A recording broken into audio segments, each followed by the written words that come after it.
Olá pessoal, tudo bem? Sou eu aqui de novo no Estúdios Runas para mais um episódio do Canal Aberto. Hoje nós vamos falar sobre um tema muito bacana, que é um dia em que a gente vai falar sobre conscientização da pessoa autista. Seria isso, hoje eu estou com a Jéssica.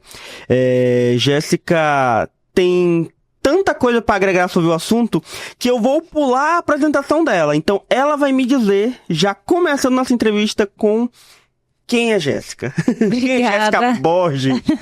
Obrigada pelo convite, obrigada pelo Espaço Runa, pela parceria aqui com o Pedro também, do Canal Aberto. Eu sou Jéssica Borges, sou educadora brasiliense de 32 anos. Tô quase fazendo 33 e eu acho que para falar desse tema hoje eu vou dizer que eu sou primeiramente mãe, porque é a partir desse lugar que eu começo a me movimentar enquanto mobilizadora, enquanto educadora inclusiva, enquanto ativista, né? Eu sou mãe de um garotinho autista de 10 anos. E acho que é isso por enquanto. Você falou sobre ser mãe, sobre entrar vou falar assim, nesse mundo duplamente, né? Como mãe de uma pessoa com autismo, né? Uhum. Me conta um pouco mais sobre essa tua trajetória, desde quando você começou e até chegar no dia de hoje dentro dessa tua caminhada. Eu fui diagnosticada ainda na adolescência com TDAH, que é uma neurodivergência, né, uma condição do neurodesenvolvimento, e aí, tive o Ravi em 2014, e após o diagnóstico dele, ele teve o diagnóstico ainda quando era bebê, né, eu acho que isso faz parte da trajetória de muitos pais, a gente conhece como pais, chamam de pais atípicos, né, pais de crianças com deficiência. A partir do diagnóstico dele foi que eu achei importante eu começar a me articular com outras famílias dentro do movimento, porque eu entendi que esse espaço também é um espaço, digamos assim, de luta.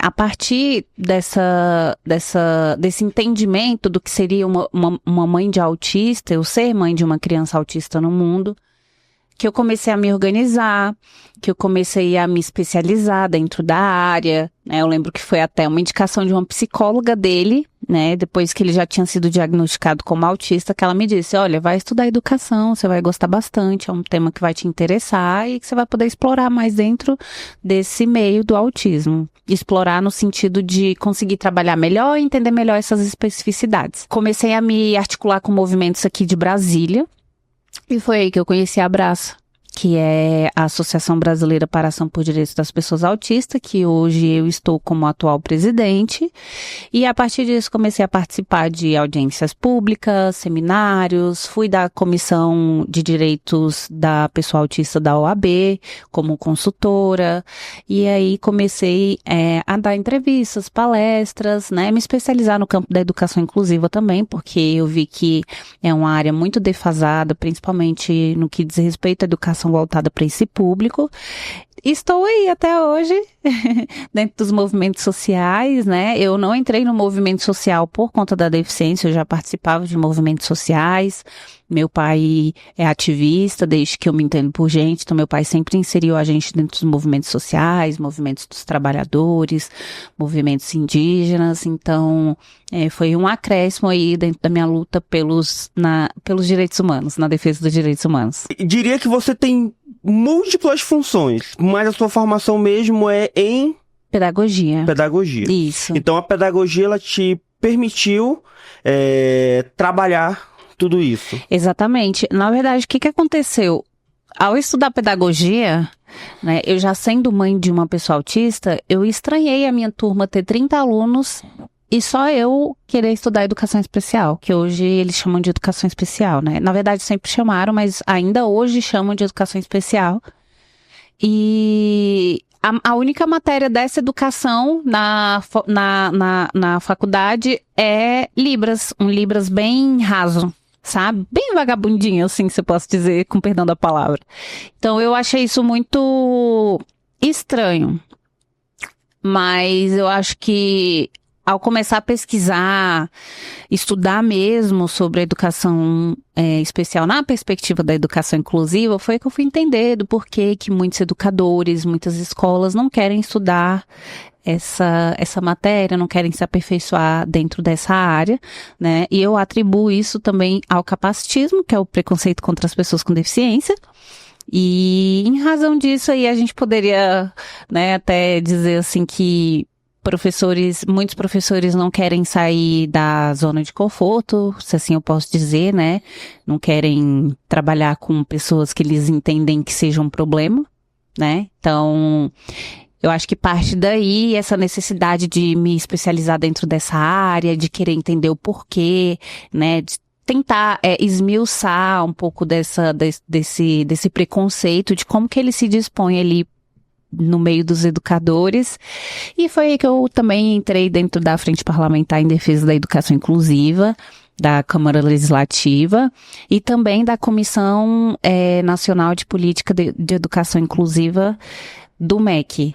E aí estou aí até hoje atuando dentro dessas comissões, dentro dessas frentes, né, para tentar modificar um pouquinho, porque eu sei que a gente não tem esse poder total, né, de mudar, que assim é o que eu gostaria, mas de tentar fazer a nossa parte aí dentro dessa luta. Você me falou que você teve o diagnóstico do seu filho ainda bebê. Uhum. Essa é uma realidade hoje das mães, e por que ter esse diagnóstico precoce é importante?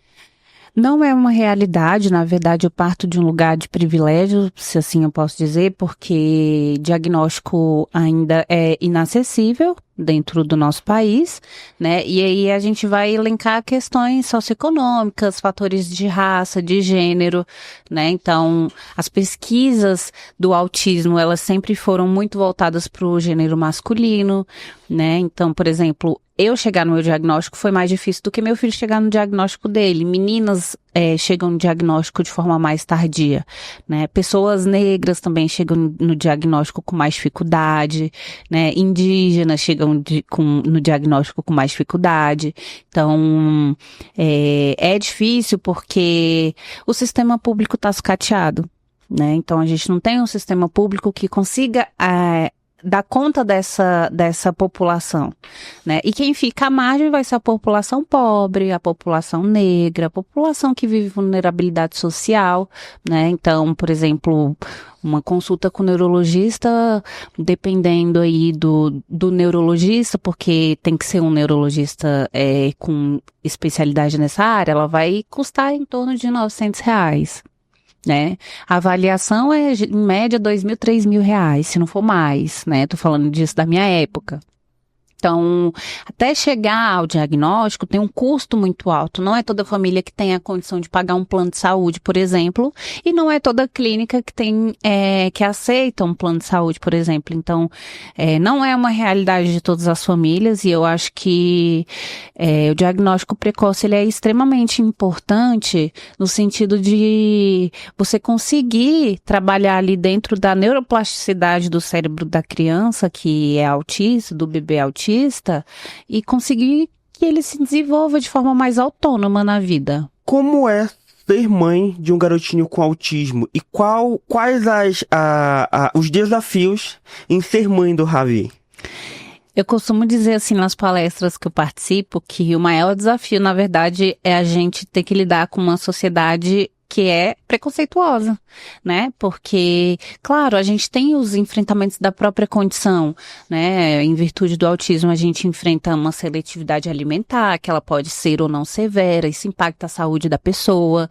A gente pode enfrentar a dificuldade de comunicação, prejuízo de comunicação, de interação social, né? Isso vai impactar toda a vida daquela pessoa.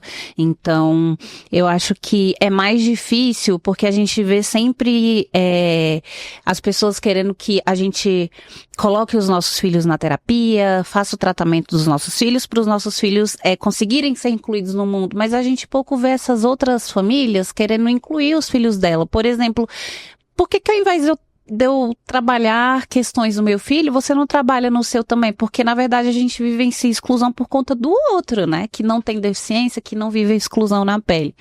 Então, eu acho que o maior desafio é vivenciar uma sociedade que é preconceituosa, que não está preparada para receber pessoas com deficiência, lidar com pessoas com deficiência. Então, agora, falando só sobre mãe mesmo, eu acho que é desafio para toda mãe, né? Você criar um ser humano, ainda mais nos dias de hoje, é desafiador, mas eu acredito que eu tenho uma baita de uma responsabilidade de estar criando um menino autista, né? No mundo que ainda é um pouco cruel com essas pessoas, com esse público, ainda mais porque eu vivencio isso, né? As duas faces da moeda, mas eu acredito que eu esteja fazendo um bom trabalho. Jéssica, em relação específica ao Ravi, como é o grau de autismo dele e como você como mãe, juntamente com eu vou falar assim, com uma equipe multiprofissional. Isso. Porque ele é uma criança, então quando eu falo multiprofissional é médico, professor, escola, sociedade, família. Tudo. Como tá sendo esse desenvolvimento dele dentro dessa, eu não sei se eu posso dizer classificação de autismo, porque tem graus, né?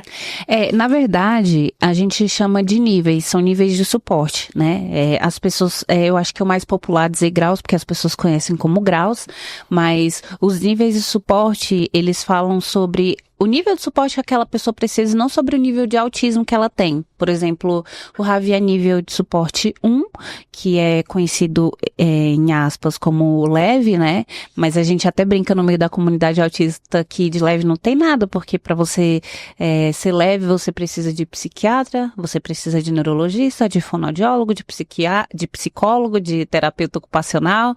Então, de leve não tem nada. Mas autistas podem transitar entre os níveis, a depender, se uma pessoa não estiver tendo um acompanhamento necessário, ela pode ir, por exemplo, para um nível 2 de suporte, ela pode ficar semi-verbal, ela pode ter impactos de fala, como existem autistas que não falam, por exemplo, né, não falam de forma oralizada, mas se comunicam por meio de comunicação alternativa, através de PECs, de Libras, de aplicativos mesmo dentro do iPad. Então, hoje o Ravi é considerado autista nível 1 de suporte, né, que significa que ele precisa de baixo suporte. Como ele fez terapia desde que ele era bebezinho, eu vejo que eu atribuo muito isso às terapias, ele desenvolveu muito bem, né? Ele foi um autista não oralizado, até uns 3 anos mais ou menos, ele se comunicava de forma ecolálica, né? A partir da ecolalia, que é uma das características do autismo, que é uma repetição mecânica de palavras. Então ele só falava o que ele repetia e o que ele gostava, tipo o videozinho que ele assistia de desenho, né? Canais do YouTube que ele acompanhava. E o que a gente pedia para ele repetia. Foi só a partir dos 3 anos para frente que ele começou de fato a falar. Então a gente usou bastante os CARDs, né, que são os PECs de comunicação alternativa.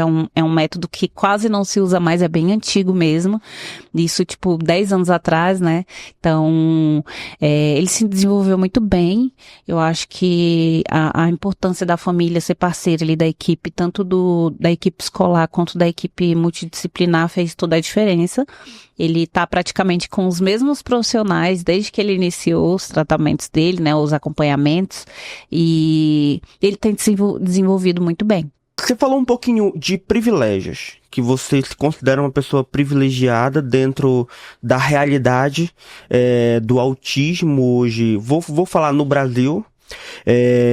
Quais são, para você, como uma pessoa que está engajada no meio, os maiores mitos sobre o autismo e como desmistificar esses mitos? Eu acho que o Dia da Conscientização, ele tá aí para isso, né, pra gente conseguir desmistificar, e a gente ainda, quando a gente fala que esse não é um dia de comemoração, é porque a gente ainda tá engateando em algumas coisas com relação a esse tema. Por exemplo, as pessoas ainda acham que autismo é transmissível, que autismo é doença, que pode ser curado, que autismo pode ser adquirido. que o autismo pode ser desenvolvido por conta de paracetamol, por conta de metais pesados, por conta de vacina, né? Então, eu acho que o importante hoje, a gente dá graças às redes sociais, é ter tantos autistas, tantos familiares, né? E associações engajadas para desmistificar essas questões mesmo, né? Que são, a gente acha que é pequeno, né? Mas são estereótipos que acabam atrapalhando a vida de muitas pessoas autistas, né? A gente ainda está discutindo hoje se um autista pode ter acesso à educação infantil como as outras crianças, por exemplo, né? Sobre o acesso de crianças autistas na educação regular. Então, esses dias, né, como essa data, a gente não tem só essa data no ano, a gente tem o 18 de junho, que é o Dia do Orgulho Autista. Essa já é uma data onde só os autistas falam, que é uma data que foi escolhida pelos próprios autistas para falar de como se sentem, né, do orgulho que sentem mesmo vivenciando um mundo tão excludente. Então, eu acho que é uma data para a gente discutir políticas públicas, os avanços, né, o que ainda precisa avançar. Eu acho que ainda precisa muito, né, a gente ainda está engateando em muitas coisas, apesar da gente ter uma legislação totalmente robusta, né, mas que ainda é pouco posta em prática, mas é basicamente isso, assim. Tirando como base esses mitos que você falou em relação ao problema, a ter causas externas como vacina, produtos químicos, essa série de coisas, como você vê a sociedade, naquele sentido que você falou bem assim, trabalha-se muito a inclusão da pessoa autista na sociedade, mas não se trabalha a exclusão que a sociedade faz da pessoa autista, correto? Isso. Como você pensa que pode ser feita a inclusão da pessoa autista numa sociedade? Inclusão, como eu falo, de forma plena. Se você tem condições, seja familiar ou financeira, de bancar um tratamento, se é que eu posso falar tratamento, você tem mais possibilidade do que uma pessoa que só tem acesso às coisas públicas de modo geral. Como você acha que a sociedade deve incluir de forma plena o autista? Quando a gente fala de inclusão, eu gosto de dizer que as pessoas, elas terceirizam demais o problema, sabe? Por exemplo, eu não tenho nenhum filho, eu não tenho nenhum parente, eu não conheço ninguém que tenha uma deficiência, então esse problema não é meu, né? As pessoas, elas não se responsabilizam, eu acho que é entender que essa responsabilidade é de toda a sociedade, afinal não foi a gente que criou esse preconceito, não foi a gente que criou a exclusão, né? Então, quando eu falo de incluir, a gente precisa entender que a gente tem que fazer autocrítica e a gente tem que pegar esse problema pra gente, né? Por exemplo, no dia 2 agora, que é uma data que é muito discutida sobre o tema, essa discussão ela poderia se estender para o resto do ano, né? Para acompanhar a fiscalização das leis, né? Colocar a lei em prática, de fato, né? As mães que não têm filhos com nenhum tipo de condição, saber como é que aquela mãe que tem o filho autista daquela turma tá achando da escola, se a escola tá bacana pra ela, se a escola tá oferecendo o suporte necessário pro filho dela, ser parceiro também nessa luta, né? Porque quando a gente chega nesses ambientes, a gente só encontra os nossos pares, né? Então a gente observa que a gente ainda tem muito que avançar nesse sentido, porque as pessoas ainda não pegaram essa responsabilidade pra si, elas se colocam como a parte, esse problema não é meu, né? Quando, na verdade, esse problema é de toda a sociedade, né? Então, eu acredito que a inclusão só vai ser possível quando a gente entender que esse problema é uma responsabilidade de todo mundo. Você acha que a mãe de uma criança com autismo ou neurodivergente, ela é mais sensível Sim. em relação à sociedade? Com certeza. Eu acho que é mais por medo. A gente acaba criando essa super proteção, se assim eu posso colocar, por medo, porque a gente já vivencia isso dia a dia, né? Então, por exemplo, eu não julgo essa mãe, porque eu posso enxergar dois problemas. Talvez, aceitação, né? O que é comum para muitos ainda é um mundo um mundo novo, um mundo desconhecido, e o desconhecido causa medo. E também por conta dessa questão do bullying, né?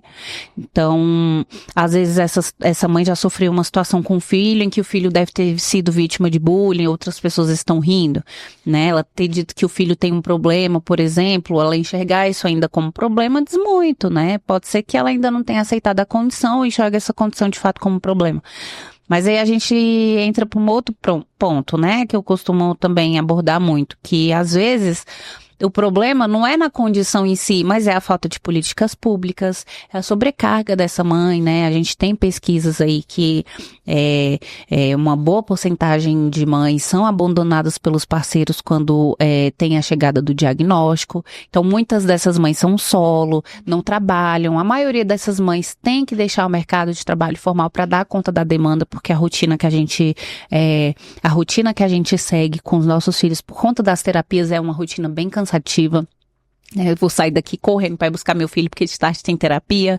Então, a gente tem muitos problemas aí estruturais nesse meio que respondem ao comportamento dessa mãe. Então, não julgo, né? É comum, né? Eu já como é que eu posso dizer? Já privei de publicar muitas vezes o meu filho justamente também por conta da maldade das pessoas. A gente não sabe como que vai ser a reação das pessoas na internet, né? Meu filho adora. Por ele teria um canal no YouTube, por exemplo. Eu tenho medo, não gosto, porque eu sei como é que são as pessoas na internet. Então, a gente tem duas vias aí dessa situação, né? É receio mesmo dessa mãe, ela tá protegendo a imagem do filho, né? E também eu não julgo porque pode ser que essa mãe está cheia de dor. Mães de pessoas com deficiência são mães solitárias. A nossa maternidade, ela é uma maternidade muito solitária, né? Depois que a gente tem o diagnóstico dos nossos filhos, a gente deixa de ser convidado para festas, os nossos filhos deixam de participar de muitas atividades, né? Por receio das pessoas de não saber como lidar, de não saber como incluir. Então, tem uma série de situações aí que a gente poderia aqui abordar que podem ter culminado no comportamento dessa mãe. Vou inflamar mais um pouco. Essa superproteção, ela não gera uma autoexclusão? Sim, com certeza. Com certeza. Eu tento ao máximo participar de tudo que eu posso com o Ravi, sabe? Pra ele entender que tá tudo bem ser quem ele é, que tá tudo bem, que o mundo é diverso, que as pessoas são diferentes. Eu nunca criei ele pra dizer que somos todos iguais, porque não somos, e eu acho que é a partir daí que a gente entende o mundo, né? E a gente respeita a diversidade humana. Então, eu acho que é importante a gente entender o contexto, né, desse comportamento, né? Porque se você for observar na história da pessoa com deficiência, tem até um documentário muito interessante na Netflix, que é o Holocausto Brasileiro. Ele fala sobre o Hospital Colônia, lá de Barbacena, de Minas Gerais. E há 30 anos, não vai muito longe, há 30 anos atrás, onde é que estavam as pessoas autistas? Hoje as pessoas falam, meu Deus, todo mundo é autista, tá todo mundo recebendo diagnóstico de autismo, mas onde é que estavam as pessoas autistas há 30 anos atrás? Dentro do quarto? Trancafiadas, institucionalizadas dentro de hospitais psiquiátricos. Por isso que você não via, né? Então, essas pessoas eram, naquela época lá, né, eram trancafiadas dentro medicalizadas dentro desses manicômios. Então, a gente ainda tem rastro desse momento histórico do nosso país que é fruto dessa exclusão, né? Então, eu acho que é justificável, né? Claro, assim, que eu não compreendo, eu acho que hoje a gente está vivendo um momento onde pessoas autistas estão ocupando espaços, olha eu aqui também falando, mas eu entendo também um pouco do comportamento dessa mãe, principalmente no contexto do ambiente escolar, que é um ambiente que costuma ser um dos ambientes mais adoecedores, não só para a pessoa autista, como também para as famílias. Então, tá explicado, então, o seu ponto de vista. Vamos voltar um pouquinho? Você tava me falando que você é presidente da Abraça. Como surgiu a Abraça? O que é a Abraça? O que a Abraça hoje, ela representa no meio autista, na sociedade? A Abraça foi a primeira associação brasileira a ser presidida, dirigida e secretariada por pessoas autistas, né? Dentro do meio autista, a gente tem uma incidência muito grande de pais falando, de profissionais falando e autistas não falando, né? Tendo o protagonismo apagado, porque essas pessoas sempre falaram pelas pessoas autistas. Então, a Abraça, ela tem uma referência muito grande, né? São 16 anos de atuação, já estamos indo para 17 anos de atuação no Brasil, de defesa dos direitos humanos, defesa dos direitos das pessoas autistas, principalmente, e suas famílias. Então, a Abraça surgiu aí na defesa dos direitos das pessoas autistas, principalmente no momento onde ainda era uma prática muito evidente a exclusão dessas pessoas, a institucionalização, como eu acabei de falar, né? Então, a Abraça surgiu de movimento onde ela estava reivindicando o direito de autistas que estavam sendo medicalizados numa instituição segregadora. E foi daí que a Abraça nasceu. Lá em Fortaleza, junto com outros parceiros lá da Bahia, né? Dona Fátima Dourado, Mariene, Argemiro, Alexandre, que são os fundadores mesmo da Abraça. E estamos aí, hoje, na luta em defesa dos direitos humanos, das pessoas autistas. E não só das pessoas autistas também, hoje a gente dialoga bastante com os outros movimentos de outras deficiências. E eu entendo a Abraça hoje como uma das associações referências no Brasil, no que diz respeito aos direitos das pessoas autistas. A Abraça é nacional, então? É uma associação de abrangência nacional. Nós temos núcleos em todo o Brasil. E como uma instituição como a Abraça se mantém? Nós somos uma organização sem fins lucrativos, então a gente trabalha por meio do terceiro setor, né? A gente faz incidência política, atuação, né, dentro das comissões, né? Nós participamos do Fórum Nacional de Educação, das comissões de educação, de conselhos. Então, por exemplo, financeiramente, a gente precisa tentar pleitear um edital, digamos assim, né? Nós não temos financiamentos, por exemplo, de nenhuma organização. Então, para a gente ter algum tipo de verba, a gente pleiteia algum edital, para a gente tentar trabalhar dentro de um projeto, e a partir desse projeto a gente recebe algum valor que vai para a tesouraria da Abraça, e aí a gente trabalha dentro das nossas campanhas anuais.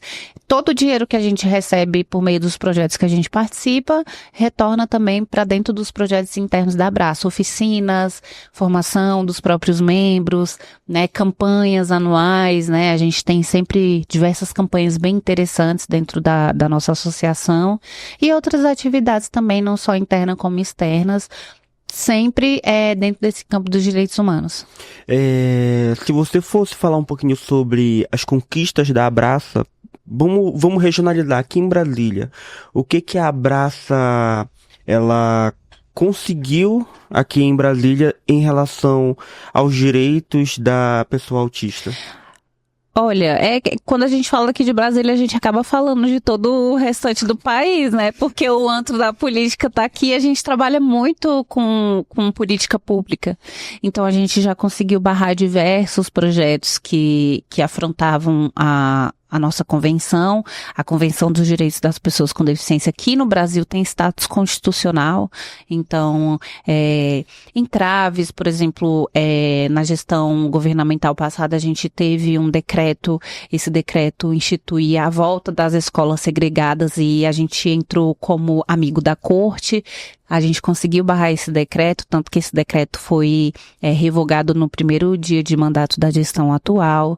Então, a gente já conseguiu implementar algumas diretrizes, né? A gente conseguiu, por exemplo, participar do D20, que é o D20 era um grupo que participou, implementou orientações para o G20, por exemplo, que é aquele grupo bem importante, né, do governo mundial.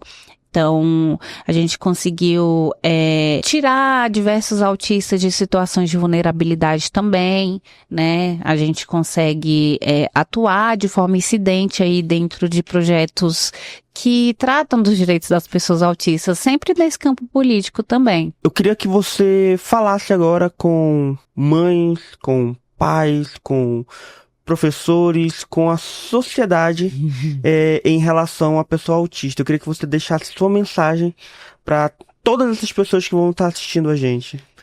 Bom, minha mensagem é, eu acho que as pessoas se perguntam muitas vezes como lidar, como que eu posso ajudar, né? Eu quero entender mais, eu quero me inteirar mais dessa luta.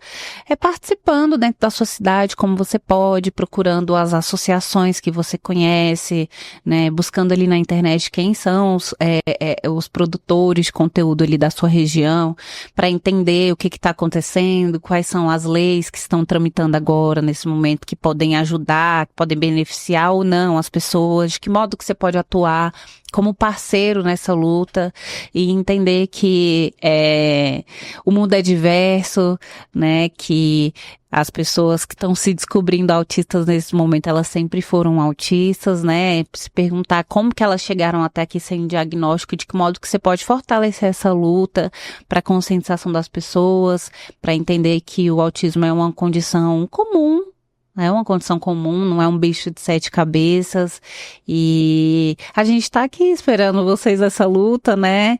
Acho que o mundo, ele precisa ser anticapacitista, né? A gente costuma dizer isso é um lema muito importante, né? E nada sobre nós sem nós, discutir autismo, discutir a deficiência, chama uma pessoa que vivencia isso na pele para discutir também, para você entender melhor, para não seguir perpetuando, né? Preconceito, mitos, estereótipos, acho que é isso. Jéssica, como a gente acompanha o seu trabalho hoje em relação a esse tema super importante para a sociedade? Através das redes sociais da Abraça, a gente tá publicando tudo lá dentro do Instagram, no site da Abraça, abraça.net.br, e o Instagram é @abraça.autismo.